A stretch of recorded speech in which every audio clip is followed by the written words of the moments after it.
soalnya kita di lapangan kan kadang ya masalahnya warnanya nggak sama. Antara pemesanan sebelumnya dan setelah pesan lagi gitu. Ternyata proses untuk menyamakan warna itu juga butuh proses.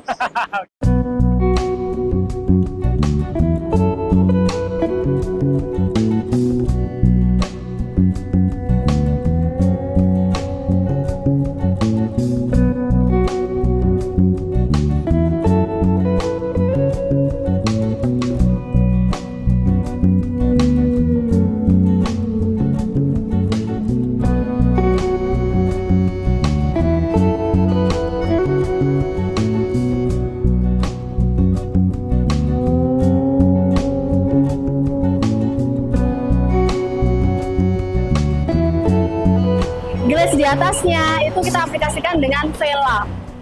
Vela itu dia kayak air terjun gitu.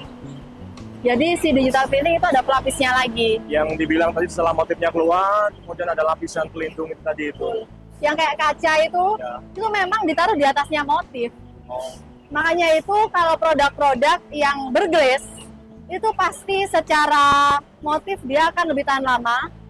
Secara stain kotoran dia akan lebih tahan juga, secara kekuatan dia juga akan lebih tahan gores jika dibandingkan dengan produk-produk yang single loading, double loading, atau bahkan yang HT tadi Bapak bilang, karena itu cuma body aja.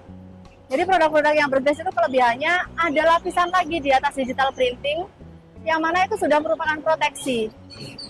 Terus setelah si lapisannya ini masuk lagi ke proses bakar.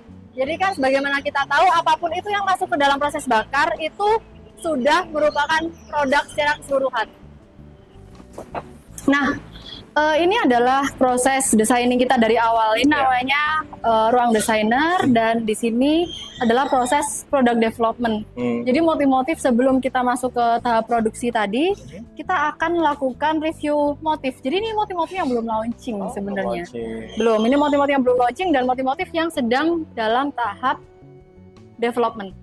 Jadi kita lakukan tes, kita cari, ini ada komen-komen, ini ada tulisan tangan. Bagus nggak Pak tulisan tangannya? Jangan bilang jelek. Ini saya yang nulis. Enggak, karena dengan tulisan ini nanti kan muncul granit yang benar-benar bagus ya.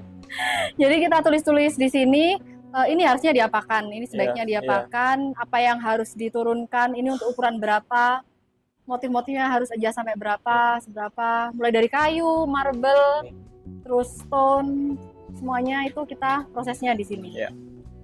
Nah ini tim desain kita.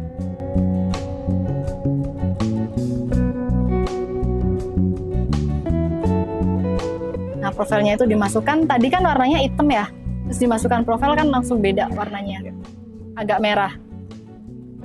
Nah itu berarti si hitam tadi kalau seandainya dicetak dan dibakar, nanti warnanya akan jadi seperti ini. Dan kalau misal si hitam tadi adalah warna pada waktu dia produksi sebelumnya, ya kan? Dan produksi yang sekarang tuh harus sama hitam kayak tadi. Berarti yang merah ini dia harus di-adjust. Dia harus edit. Dia harus melakukan proses edit di sini agar warnanya sama seperti waktu hitam tadi. Kayak gitu. Nah, tadi yang dijelaskan sama Pak Petrus bagaimana proses desainer melakukan adjustment untuk sebelum proses produksi. Nah ini warnanya kan harus disamakan. Nanti kalau sebelum bakar ternyata warnanya masih beda lagi, ya dia harus adjust lagi sama-sama. Nah, seperti kita print kertas ya. Kalau print kertas kan kita JPEG langsung print aja udah bisa gitu kan. Nah kalau details itu kita harus dari JPEG tadi, dari file JPEG atau apapun itu ya, atau TIFF, itu kita buka seperti ini. Dari RGB deh kok. Kamu RGB-in. Nah ini dia RGB nih katakanlah. Ini dia modenya RGB ya. Ini RGB belum masuk profile. Untuk menjadi sama antara yang dimonitor dan barang yang kita cetak, itu harus memasukkan profile dari tiles tersebut. Jadi kita masukkan profile. Profile itu apa sih? Profile itu adalah informasi warna dari permukaan tiles tersebut. Kemudian kita ada color patch, ada apa namanya yang kotak-kotak warnanya merah, kuning, hijau dan kawan-kawan itu yang informasinya akan dibaca dan dimasukkan ke dalam itu tadi. Nah, kita perlu color chart kenapa? Karena masing-masing material, entah dia matte atau glossy keramik ataupun glossy porcelain tiles, itu semuanya basicnya beda, Pak. Sehingga informasi warna yang akan ditaruh di atasnya itu berbeda.